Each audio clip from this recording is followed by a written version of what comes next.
j'ai choisi un psaume qui me tient particulièrement à cœur, un psaume qui parle de tempête, qui parle de l'eau. En ce dimanche, j'ai envie de partager avec vous ce psaume parce que c'est un psaume qui parle de l'eau qui peut être à la fois quelque chose de terrible. Vous êtes tous retrouvés peut-être à un moment dans un orage. Je me rappelle avec les enfants, il y a 2 ans, nous étions dans un orage alors qu'il y avait la sortie du club des explorateurs. Et voilà, quand on est sous un orage, c'est toujours difficile. On a parfois peur. Moi, j'étais avec des enfants et tout le monde sous la couverture, et puis ça s'est arrêté.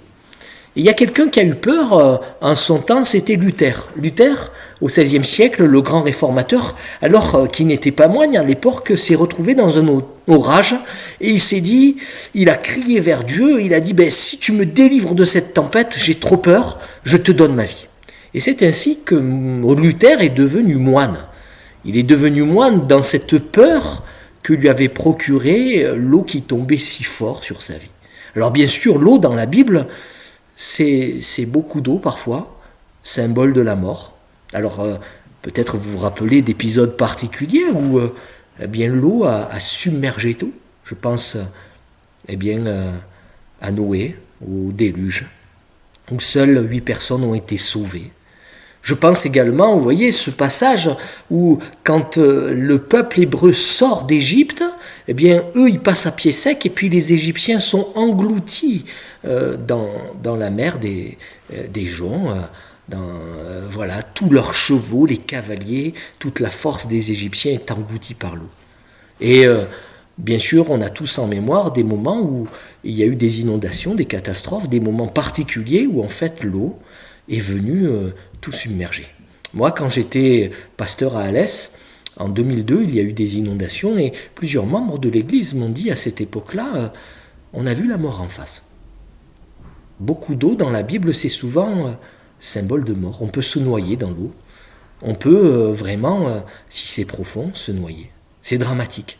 Mais un peu d'eau dans la Bible, souvent, c'est la bénédiction, c'est le bien. Vous savez, quand on est dans un lieu désert, quand on a très soif, un tout petit peu d'eau au fond de la gourde, c'est déjà beaucoup.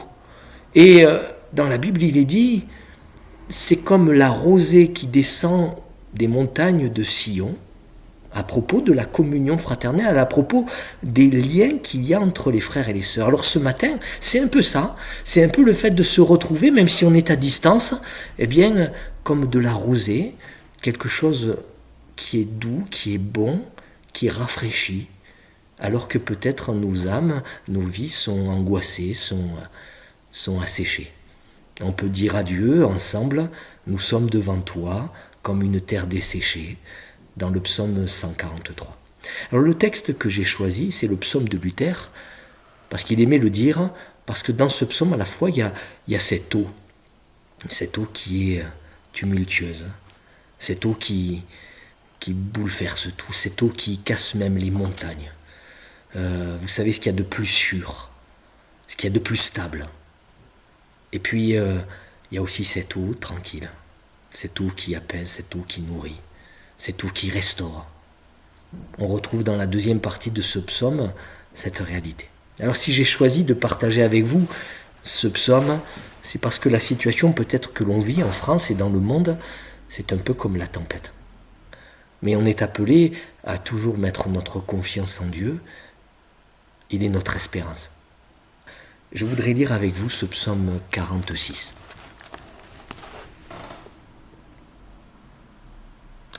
Dans ma Bible, en français courant, il est intitulé « Le Seigneur de l'univers est avec nous ». Dieu est pour nous un abri sûr. Dans une autre traduction, c'est un refuge. Un secours toujours prêt dans la détresse. C'est pourquoi nous n'avons rien à craindre. Même si la terre se met à trembler, si les montagnes s'écroulent au fond des mers, si les flots grondent, bouillonnent, se soulèvent et secouent les montagnes. Un cours d'eau répand la joie dans la cité de Dieu, dans la plus sainte des demeures du Dieu très haut. Dieu est dans la cité, elle tiendra bon. Dès que le jour se lève, il lui apporte son secours. Les nations grondent, les empires s'ébranlent, mais Dieu donne de la voix et la terre vacille. Le Seigneur de l'univers est avec nous, le Dieu de Jacob est notre forteresse. Dans une autre traduction, c'est le Dieu de Jacob est notre haute retraite, notre haut refuge. Venez, venez voir ce que le Seigneur a fait, les actes stupéfiants qu'il accomplit sur terre. Il met fin au combat jusqu'au bout du monde.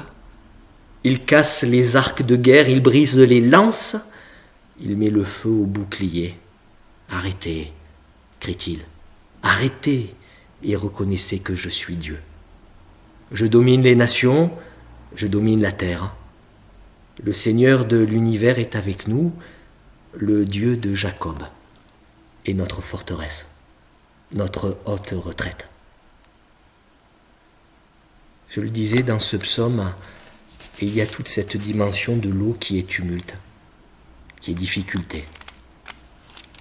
L'eau qui est symbole de mort, où on peut se noyer. Même si les montagnes venaient à s'écrouler au fond des mers. On rejoint ici la prière de Jonas au fond de l'océan, dans le gros poisson, disant « Tu m'as fait toucher la racine des montagnes ». Et parfois dans nos vies, telle ou telle crise, telle ou telle difficulté, telle ou telle épreuve est vécue comme un flot qui se déverse sur nous. Vous voyez, peut-être, je pense à vous les enfants, pendant cette période, vous ne verrez pas vos amis comme vous avez l'habitude de les voir. Peut-être vous serez plus à la maison et vous aurez envie d'aller faire du sport, mais ça ne sera pas possible. Et peut-être pour nous adultes, nous aurions envie de voir nos proches, peut-être de les serrer dans nos bras, d'aller les rencontrer. Peut-être telle ou telle difficulté, le fait d'avoir peut-être peur pour son emploi. C'est comme se retrouver dans cette tempête où l'eau bascule tout. Les disciples ont vécu cette réalité.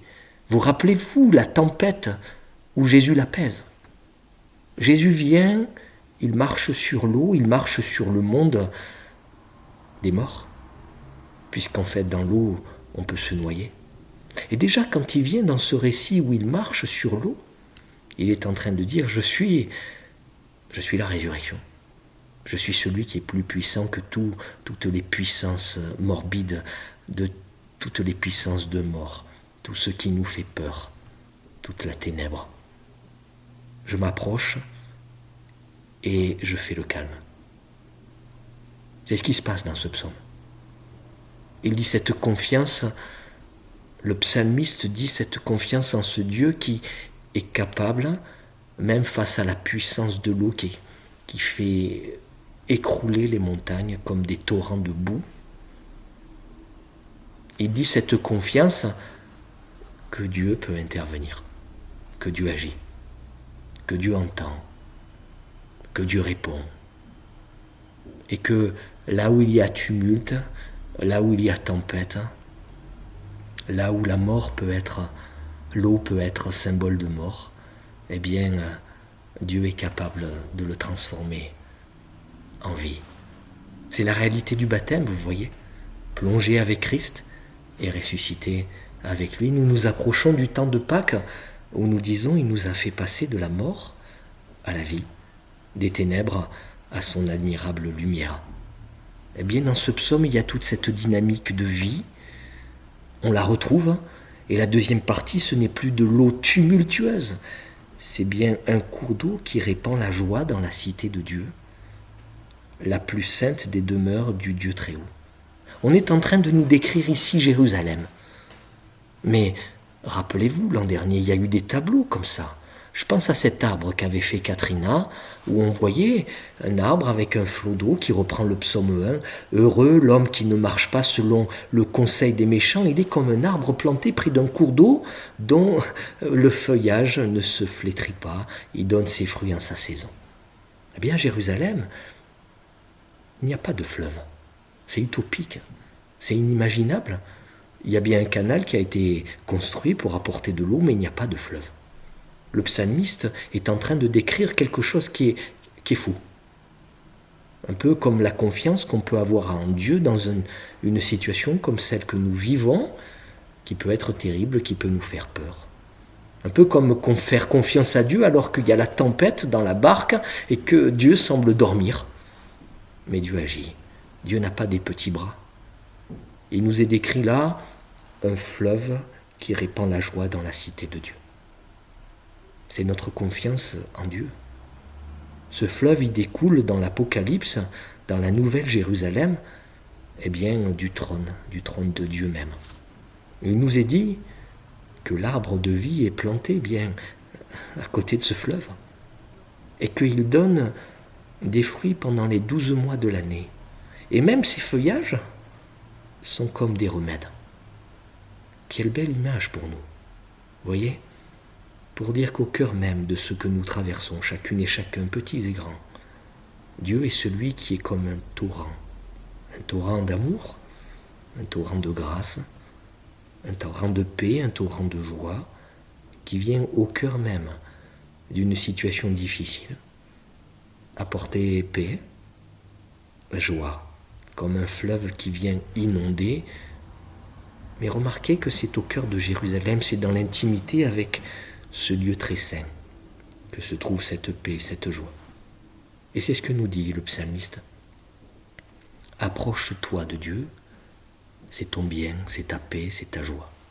Jésus dira à ses disciples, au moment de ses adieux, « Ma joie sera en vous. » Et cette joie sera parfaite. Il dira encore que votre cœur ne se trouble pas. Je vous laisse la paix, je vous donne ma paix, je ne la donne pas comme le monde la donne. On voit bien dans ce psaume que Dieu domine sur toute chose. Arrêtez et reconnaissez que je suis Dieu, je domine les nations, je domine la terre. Dans la situation que nous traversons, partout dans le monde, il est bon de rappeler que Dieu est le souverain du monde, que tout est entre ses mains, qu'il connaît toutes choses, qu'il connaît même ce virus comme personne. C'est le médecin par excellence, c'est le chercheur par excellence. Il connaît chacune des situations. Et il nous dit, à travers ces mots, « Je suis pour toi et pour toute la communauté, pour tous ceux qui mettent leur confiance en moi un refuge. » Puissions-nous dire à chacun, oui, Dieu est pour moi, pour nous, un abri sûr. Le Dieu de Jacob est notre forteresse, notre haute retraite, notre secours, notre refuge. C'est ma prière pour chacun d'entre nous et chacune d'entre nous, petits et grands. Je voudrais vous inviter à écouter, peut-être chanter une chanson en particulier que j'aime, qui évoque cette réalité-là, c'est « Si la mer se déchaîne, si le vent souffle fort, si la barque t'entraîne, n'aie pas peur de la mort. » Il n'a pas dit que tu coulerais, il n'a pas dit que tu sombrerais, il a dit « Passons à l'autre bord ». Puissions-nous recevoir ce psaume 46 pour cette semaine et vivre de ces paroles afin d'être chacune et chacun encouragés et fortifiés par le Seigneur. Amen.